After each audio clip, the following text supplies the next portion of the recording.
Great. All right. So we will get started. Good evening, everyone, and thank you so much for joining us. I am Dr. Richard Lorraine. I'm the medical director of the Montgomery County Office of Public Health. And tonight's program is focusing in on infant and child vaccine preventable diseases in commemoration of National Infant Immunization Week. This program is co-sponsored by the Montgomery County Immunization Coalition and the Montgomery County Health and Human Services Department, Office of Public Health. Um, for those of you in our Hispanic community, just prior to this, we had a session which was also co-sponsored by Aclamo in Spanish, and now we're going to be presenting in English. The information that I will be sharing with you tonight is all based on true scientific data, and we always welcome you to find information sources of your own, and most importantly, discuss questions with your trusted healthcare provider. So with that said, we will go ahead and get started. If I can advance my slides. There we go. So for some background here, we talk about immunizations quite a bit, especially in the post-COVID era, where we had a lot of focus on vaccines and immunization to the point where we've developed what some would call vaccine fatigue. One of the most important things to really look at when we discuss immunization is to focus in on the actual disease states that these vaccines are designed to prevent. And I've long said, particularly when it comes to infant and childhood immunizations, that we in the medical community at the moment are victims of our own success, that we have done so well in eliminating or reducing certain diseases over a period of time that people no longer really understand how serious or consequential they can be.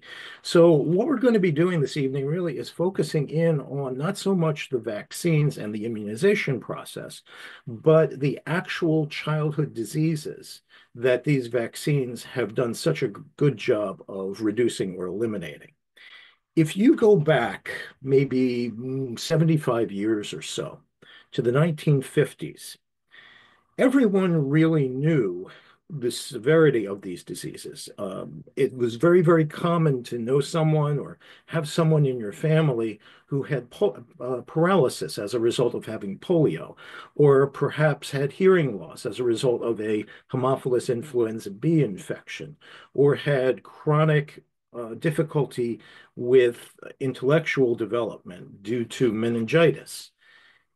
We've managed to eliminate so many of these things that we don't see these disease states very much anymore, to the point where even sometimes healthcare practitioners have difficulty recognizing them.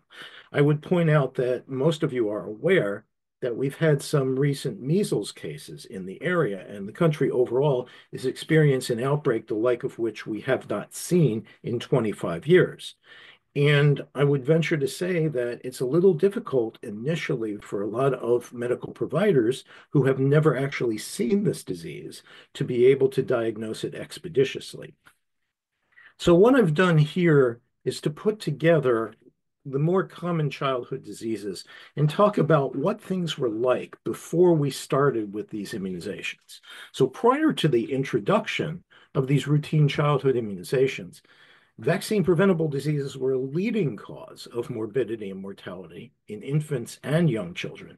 Measles, as I mentioned before, had infected nearly every child by age 5, with annual U.S. case counts that exceeded 500,000 and deaths per year averaging 400 to 500. Measles encephalitis, which occurred in about 1 in 1,000 cases, frequently resulted in permanent brain damage or death. Pertussis, which is also known as whooping cough, caused cyclical epidemics every 2 to 5 years, with over 200,000 cases annually, and up to 9,000 deaths annually in the early 20th century. Infants, particularly those under 6 months, were at the highest risk for complications such as pneumonia, seizures, and apnea, stopping breathing. And polio. Polio was a major public health threat before vaccine introduction.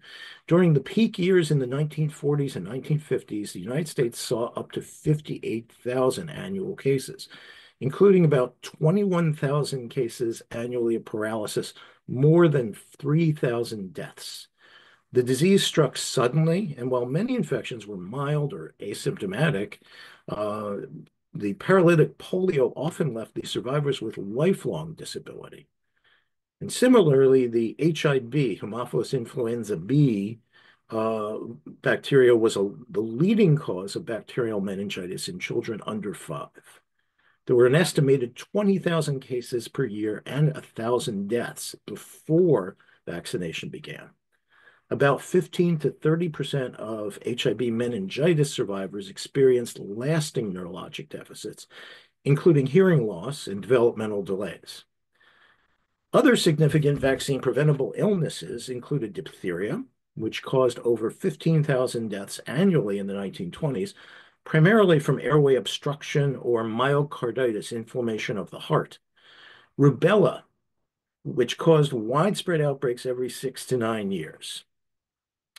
It was typically mild in children, but maternal infection during pregnancy often led to something called congenital rubella syndrome, which resulted in deafness, blindness, heart defects, and developmental disabilities in about 20,000 infants born between 1964 and 1965 during the epidemic.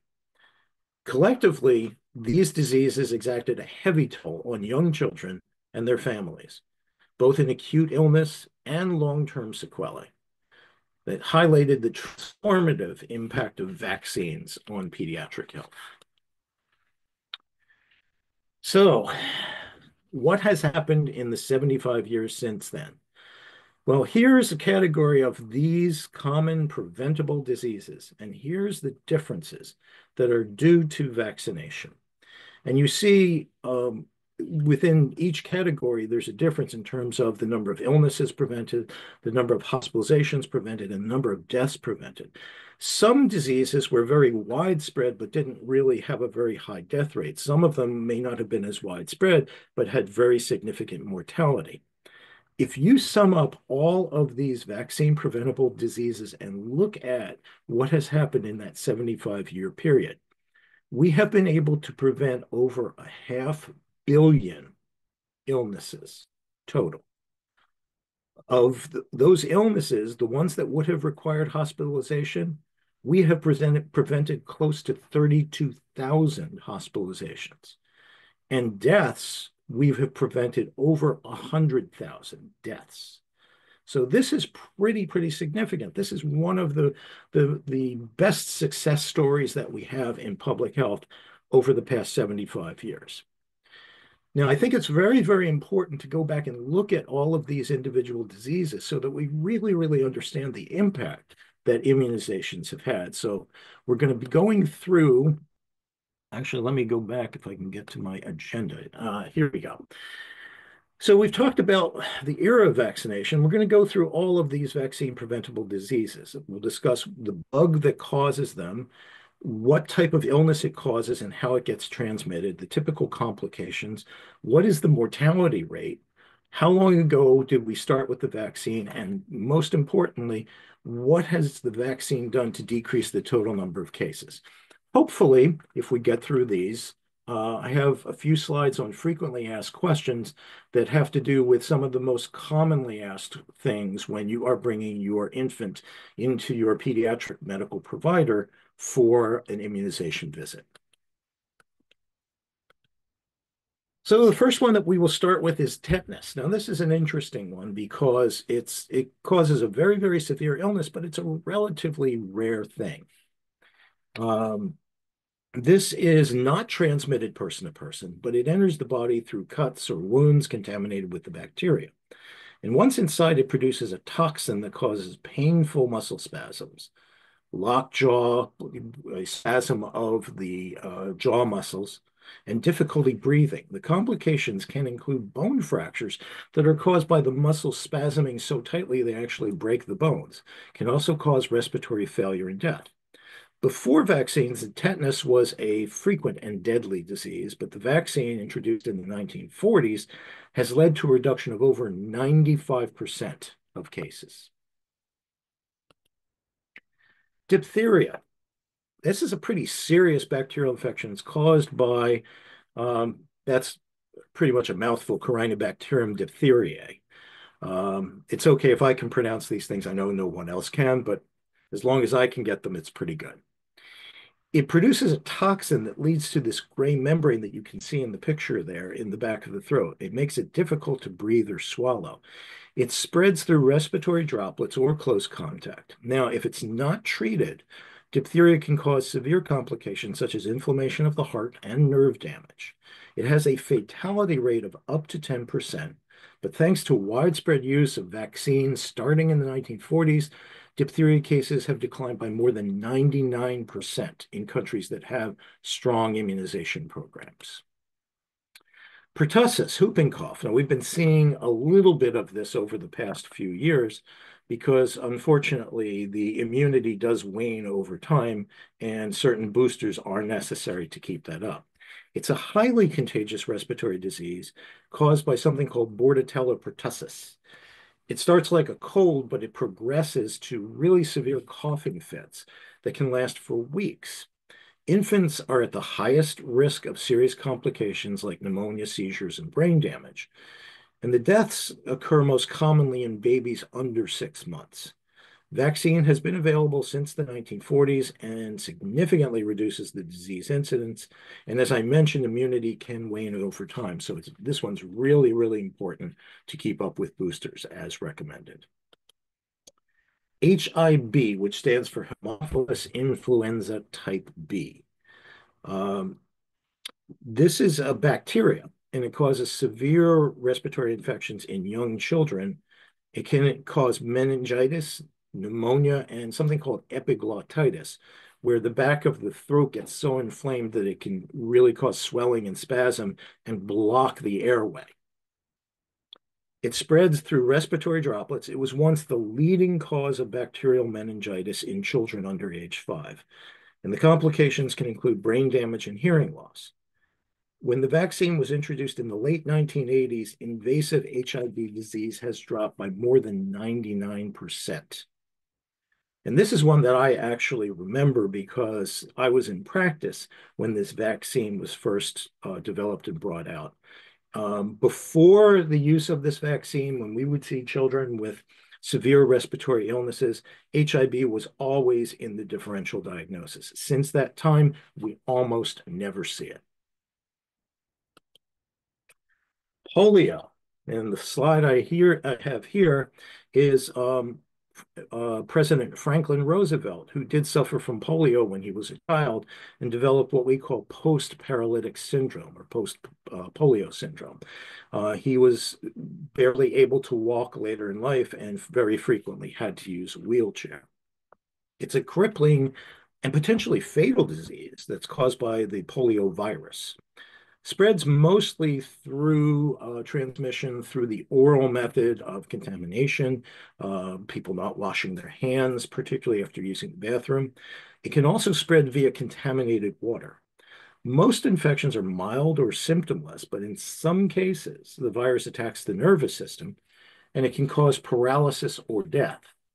The development of the inactivated polio vaccine in 1955 and the oral attenuated polio vaccine in 1961 led to a dramatic drop in cases, 99.9%. The disease is nearly eradicated worldwide. Now, there's an interesting sidelight to this. If you note in the vaccine year, the initial vaccine, the oral attenuated vaccine, was introduced in 1955. I remember getting that. They would put a little bit of liquid on a sugar cube at the time, and you would take it orally. However, that virus was a weakened virus that was still alive, and there were actually very, very few cases of very mild polio that were caused by it. So in 2000, in the United States, we switched over completely to an inactivated polio virus, where the virus is completely killed. It's given as an injection rather than orally, and we no longer see even those few very mild cases that were vaccine related. Pneumococcal disease. This is caused by a bacteria called Streptococcus pneumoniae. It can result in pneumonia, meningitis, and bloodstream infections, especially in children under age 5. It spreads through respiratory droplets and close contact. The consequences of the invasive type of pneumococcal disease can include permanent disabilities or death. The introduction of the pneumococcal conjugate vaccines have led to more than 90% reduction in vaccine-related invasive disease.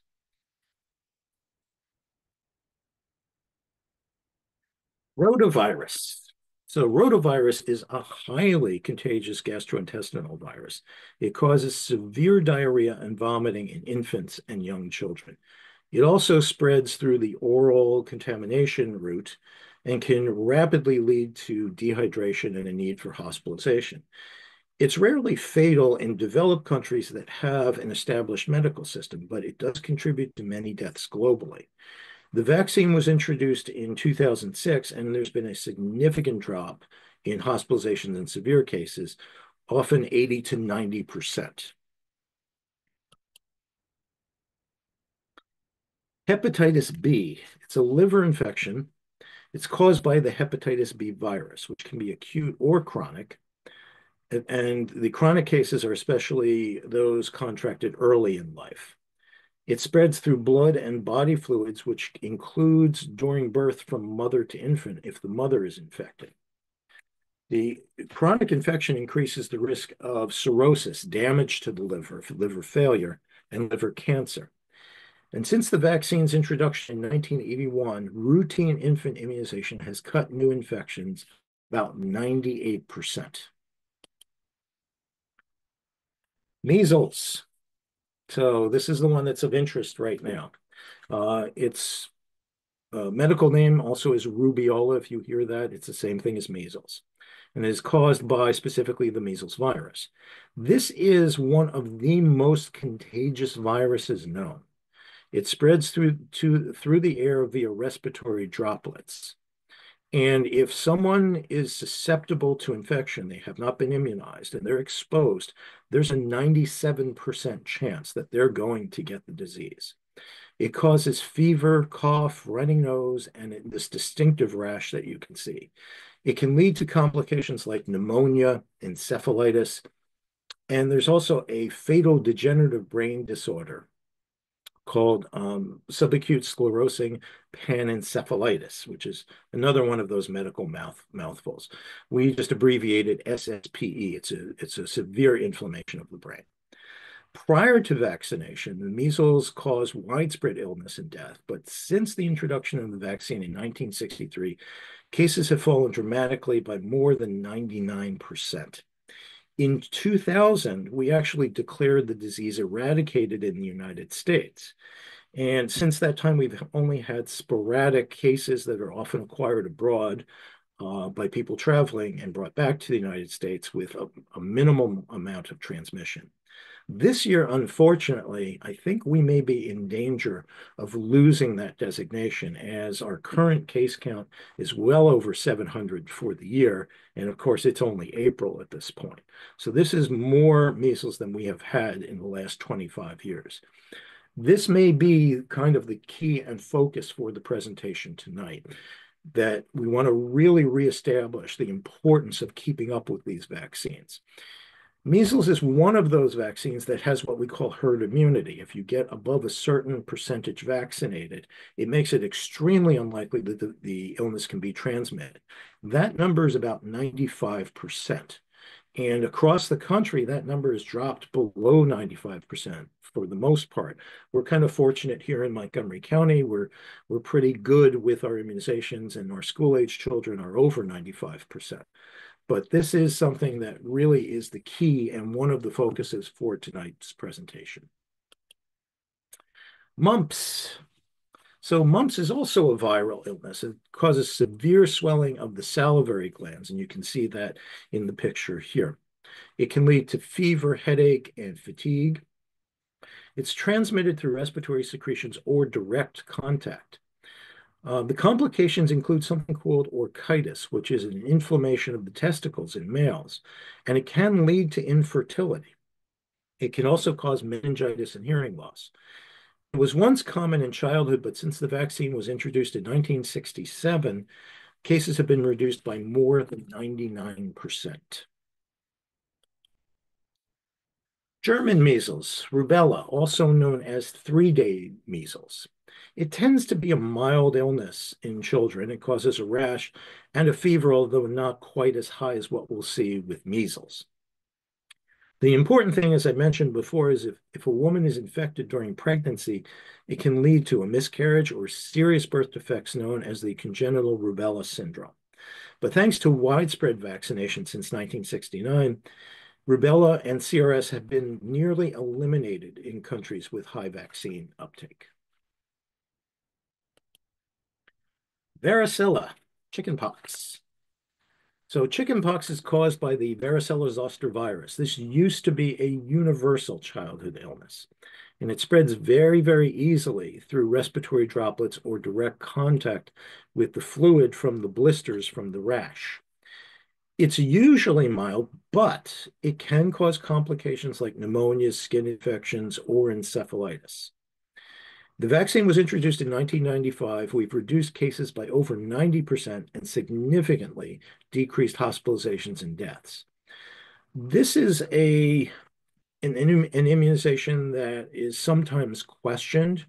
And we'll get to this in the frequently asked questions later, because sometimes parents are thinking, well, the illness is not really all that bad. Maybe it'd be better to just have the illness rather than get the vaccine. And the answer really is no. Although it can be mild, there are enough severe cases, complications, and deaths that we strongly recommend the vaccination. Hepatitis A. So hepatitis A is another hepatitis virus. This one, rather than transmitted through direct contact or blood, is actually transmitted through the fecal-oral route. Again, the contamination of the hands or the water supply or food. Children may have few symptoms, but they can spread the virus to others. Severe illness and fever are actually more common in adults, but since routine vaccination began in '96, cases in the United States have dropped more than 95%, which makes outbreaks much less frequent.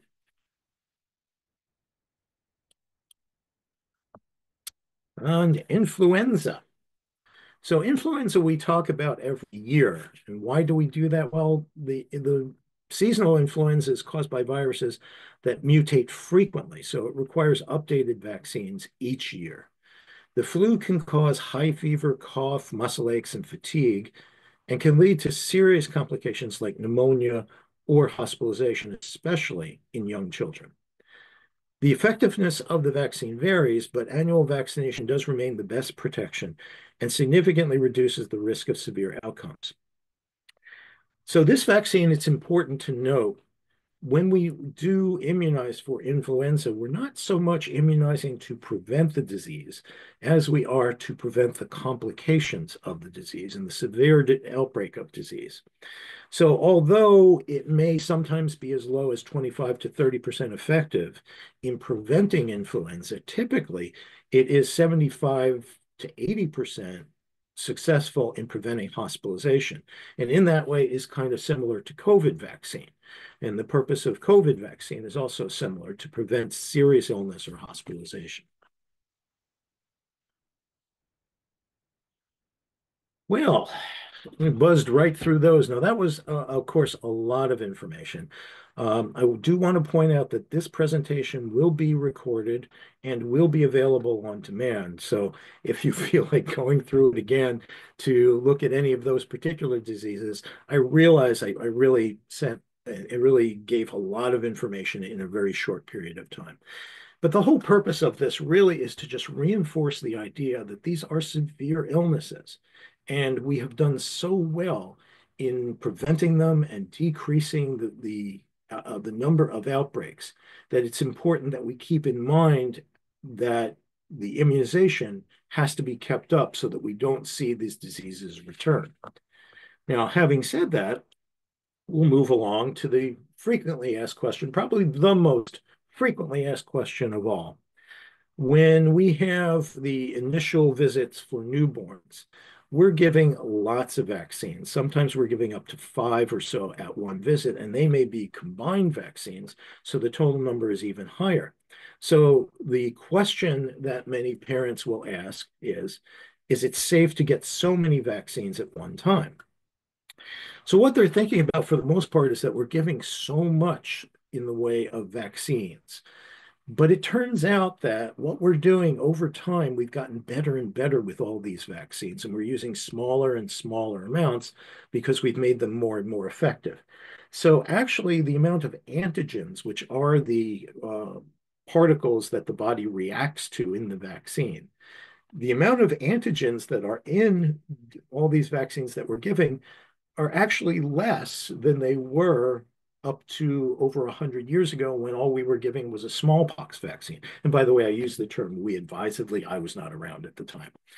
Um, so the amount of antigen in a smallpox vaccine far outweighs the amount that's in the total of the vaccines that's given at a typical infant visit.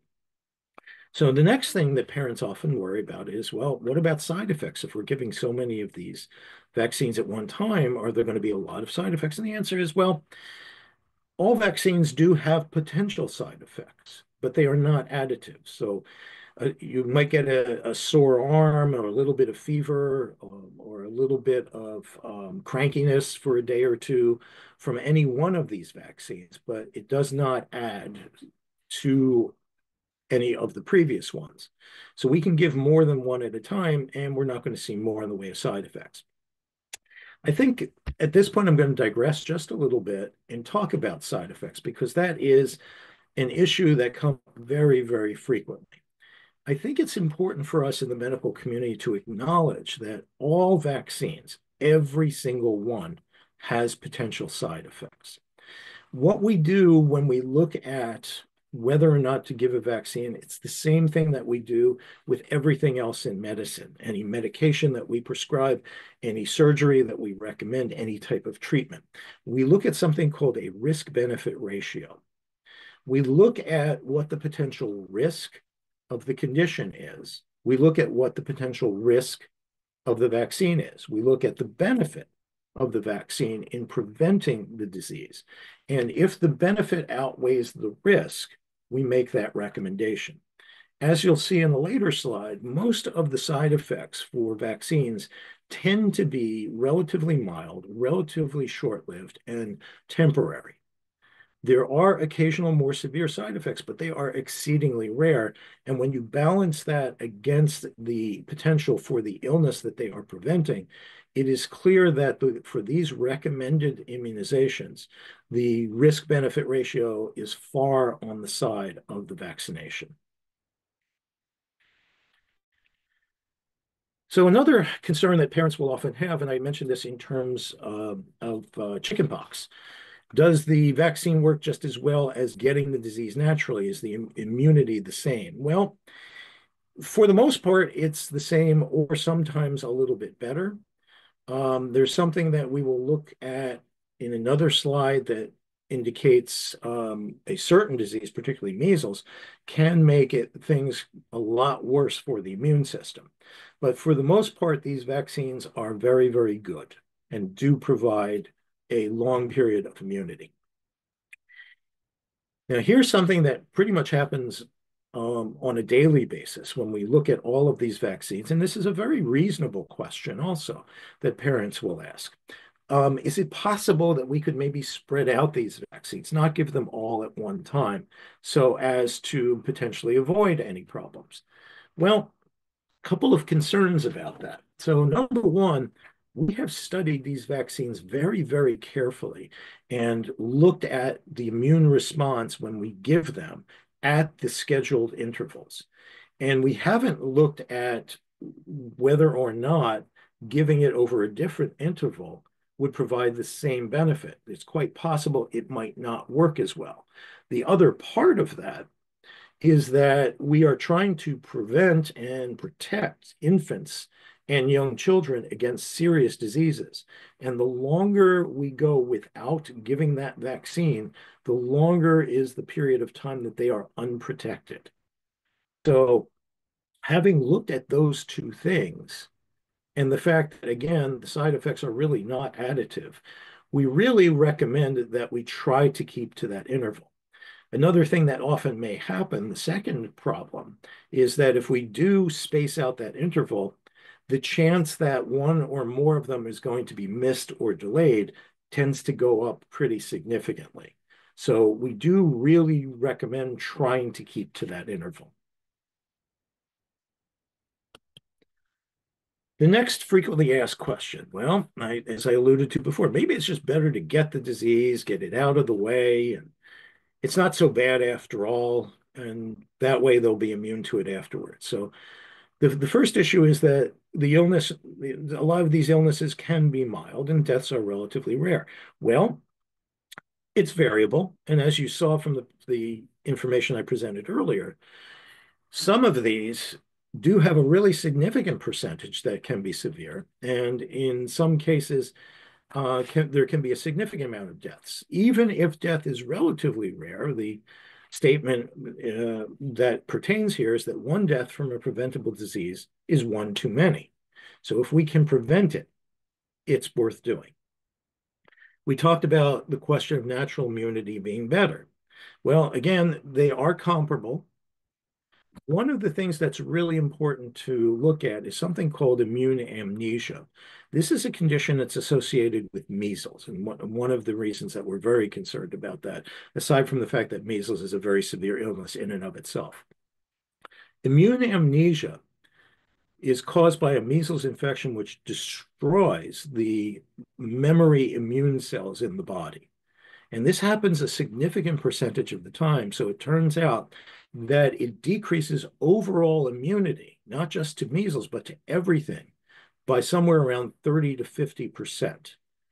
And this happens enough that we do see it significantly. So it's another reason why we really, really want to avoid measles. The concern also is that vaccines can cause significant side effects, which you have to be very, very careful with the sources of information that you look at on the internet, because I'm sure you can find lots of places that will claim very significant side effects for the vaccines. Now, as I mentioned, all vaccines do have potential side effects. Most of them are mild and self-limited. The serious ones are exceedingly rare. We can't say that they're zero, but again, the risk of the illness far outweighs the very, very, very rare risk of the vaccine itself. I will take a moment to briefly mention two myths about the MMR vaccine.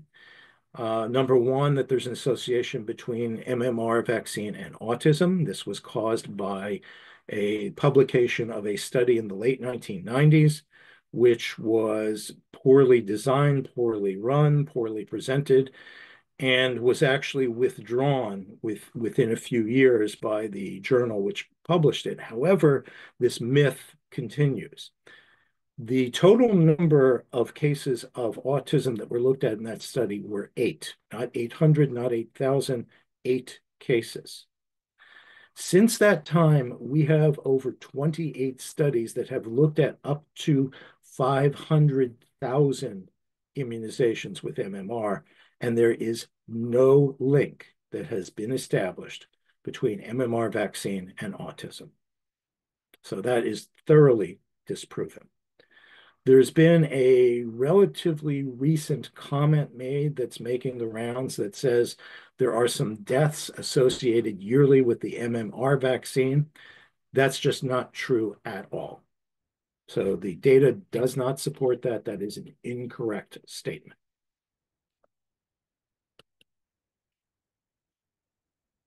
Another question, do we really have to do all of these shots? So these diseases, there's a lot of them we really don't see in the United States anymore. So polio is a really good example of that. Well, it turns out that some of them, although we may not see much of them, they're in the environment. Tetanus is a very good example. So the bacterium with the spores that causes tetanus, that's in the environment. That's going to be around forever. If we don't immunize against it, it's going to happen. Another thing that's really important, especially these days, is to recognize that although we look at our diseases here in the United States and immunization rate here, any of these diseases that's present in other countries is but one plane ride away. And we have seen that most commonly recently with measles. In Montgomery County, the cases that we have had were associated with international travel. And an unimmunized infant who was too young to get the vaccine was exposed and got the disease. And we're going to see this as long as there is travel. Another question, well, what about hygiene and nutrition? This has been raised recently as well. Won't that prevent these diseases? Well, it will probably decrease the incidence to a certain extent, but no question that the vast majority of the improvement in the number of cases is due to immunization, not improvements in hygiene and nutrition. It also, obviously helps improve the response should you get one of these diseases. So we're all in favor of improved hygiene and nutrition, but it does not really prevent these diseases at all. And finally, can't we just treat the disease if it happens? Well, the number one thing people ask about, well, let's just give antibiotics. Well, if you looked at the causative organism, as I presented them to you earlier here, there's a number of them that are viruses. They're not bacteria. Viruses do not respond to antibiotics. Antibiotics treat bacterial infections only. And even so, sometimes, someone may be so sick, it may take a while before an antibiotic can actually work for that illness. And also what we're seeing as time goes on is there's developing antibiotic resistance. So a lot of the antibiotics that we commonly use for certain bacterial infections don't work as well as they used to. So it's much better to prevent than to treat. Benjamin Franklin, an ounce of prevention is worth a pound of cure. Another comment that we've heard recently, particularly in relation to measles, natural methods like vitamins will treat these illnesses. Well, very quickly, no, they don't. The question with measles, and particularly its vitamin A that came out of some case studies that were done around the world in countries where nutrition is very, very poor, and there's a number of nutritional and vitamin deficiencies. We found that cases of measles tended to be a little bit less severe in those countries when a vitamin A supplement was given early on in the case of the illness. That data has not translated really significantly back to the United States. And in cases like that, it's not that the vitamin A is treating the condition, it's that we are basically treating a vitamin A deficiency. Now, because this information has gotten out there and sometimes people don't know how to interpret it, what's happening in Texas right now, where a number of parents are trying to treat their children with vitamin A, is we've actually seen an increase in the number of cases in emergency departments of vitamin A toxicity. There are certain vitamins, particularly A, D, E, and K, that the body can accumulate and you can cause toxicity by getting too much of it. So with the best of intentions, parents in Texas who are giving vitamin A to their children to prevent or treat measles are actually causing them to become sick with vitamin A toxicity. The other concern, these illnesses are mild and will pass. Well, as I discussed before, a significant number of them are mild, but a significant number will also become very ill with long-term complications and perhaps fatality. We have also certain diseases that if pregnant women are exposed to can cause significant effects on the fetus. So that objection really doesn't quite hold water either. Circling back to the beginning, just to really emphasize this point. So vaccination has dramatically reduced or eliminated a number of these childhood diseases. We've prevented millions of cases, a half a billion over the time that we have been doing routine immunizations. And we're saving thousands of lives annually by using these routine immunizations and preventing these severe diseases. So keep that in mind that as we do these vaccinations and as you take your child to the pediatric office, you talk about these were some pretty significant illnesses that we haven't had to see them very much over the past, 50 to 75 years. But it's a success story for immunization. And if we don't keep it up, if we don't make sure that we are ever watchful, these diseases can make a comeback and we can prevent that. Prevention is always better than treatment. One of the most important things that I always talk about, and this comes from my perspective of 40 years as a practicing internist in Montgomery County, it's important to have questions. It's important to ask questions. And it's important to get the proper information so that you can decide for yourself and for your child what is in your best interest. The person that can help you the most with this is your trusted healthcare provider. We do what we can in public health, but I don't have a personal relationship with all of you out there. And your personal trusted healthcare provider does. These are people that you know have your best interest in mind. They have the education, the knowledge, and the drive to understand and assimilate this information and give it to you in ways that you can understand. You will have questions. We encourage questions. You should ask those questions and get those answers. And be very, very careful of your source of information for those questions. You can always reach us at the Office of Public Health. I've listed the phone number and the website there. More than happy to respond to individual questions. We can't discuss individual cases, but if you have a question about a specific disease, vaccine, whatever, we'll be more than happy to give that information. There are many, many other sources of information as well. The Montgomery County Immunization Coalition, mcic.com, is another pathway for great information that can link you to a bunch of things. The CDC provides immunization information. Many, many good sources out there. And I would just encourage you to ask your questions and make sure that you are getting the proper information. And with that, I have ended my presentation. I will stop my sharing. And I hope I haven't overwhelmed you with too much information tonight. Again, if I can summarize, the whole purpose of this is to really bring back the childhood diseases that we're not seeing anymore because we're not seeing them as a result of our success in immunization. We need to be ever watchful, we need to be careful, and we need to keep up our guard. It is natural to have questions, especially you've got a new baby and you really want the best for them. Please ask those questions. Please get good information and make the proper decision based on the correct information. With that, I thank you for sharing some time with us tonight. I hope this has been helpful for you. Again, the presentation will be available on demand so that I hope it can provide whatever you need in terms of securing your health and your child's health. Thank you very much for spending some time with me, and I wish you good night and good health.